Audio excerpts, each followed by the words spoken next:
I like Priti Patel. She was one of the first parliamentarians to support my crowdfunding efforts in my campaign against the Electoral Commission, a campaign I eventually won in court in defence of both Brexit and a David versus Goliath struggle against a state regulator that allowed itself, in my view, to become the provisional wing of the Remain campaign. And I tell you that to make clear, I like Priti Patel on a personal level, but I also completely understand the frustration by many of you.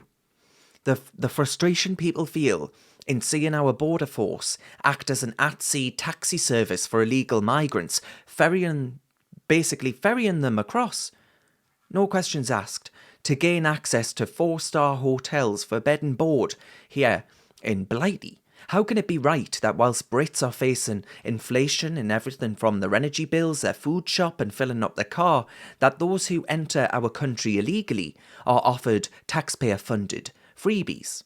How can it be right that whilst Brits are facing a rumoured interest rate rise that could see family homes repossessed because of an increase in the cost of mortgages, how can it be right that those who enter our country illegally get taxpayer-funded stays in luxury hotels? So I completely understand the frustration at Priti Patel. I feel the way in which we're becoming desensitised to terror attacks, and I feel really quite upset by it. We've lived through over recent years the Manchester Arena bombing in which children were murdered, the murder of the MP David Amess, and now the attempted bombing of the maternity hospital in Liverpool, and many other examples. We no longer feel the horror and dread that we used to feel when we read the news or saw the news of an attack on British soil in the name of barbaric Islamism. And that is shocking enough, frankly, for me. Especially when you consider the asylum seeker in question in the latest incident, according to news reports, didn't manage to convince our authorities here in Britain that he was from Syria, so he was refused asylum in 2014. He had his case rejected and he was sectioned due to some mental health episode where he was reportedly waving a knife at people. But that then wasn't enough to deport him.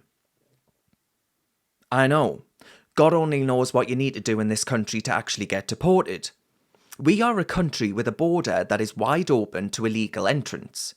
Record numbers.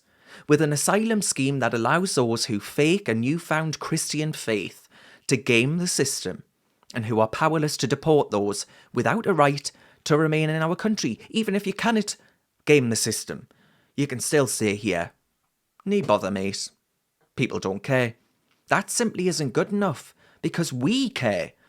And so I say, I hear, I agree, I sympathise. I feel as bloody well angry about all of this as you do. But what I will say is this, and I want you to hear us out. I don't think anyone else in this utterly supine, spineless, frankly, Conservative government would do anything any better in Priti Patel's position as Home Secretary. I think she's facing a number 10 operation that's filled with advisors that care more about how they'll be perceived by their new woke green mates and Hampstead dinner tables than they actually do about border controls that actually deliver. I think Priti Patel has that to compete with, to contend with, and a Home Office that is reluctant to deliver on what is clearly desired by the British public. But I would also hazard a guess that it's wanted by Priti Patel. She wants to actually put in place the measures that the British people long to see. She's a Thatcherite and a pro-nation state Member of Parliament to the core. She was one of the cabinet ministers under David Cameron, remember him? To put her head above the parapet and campaign for Brexit heart and soul. I was with her. She was campaigning. She was out and about. Despite the fact that had Remain won, she'd almost certainly have been sacked by David Cameron. She believes in the nation state. I genuinely do believe that. I think she believes in law and order, in bringing about an immigration system that can't be taken advantage of. All I'm saying, folks, is that I don't think the sacking of Priti Patel is the solution here. I think it goes much bigger and much wider than that. Much bigger than the Home Secretary. And we've got to ask, why is it that the Conservative Party is reluctant to do this? That's what I want to know. Let us know if you agree. Do you think Priti Patel should be sacked? Should she go? That's the question I'm asking you all tonight.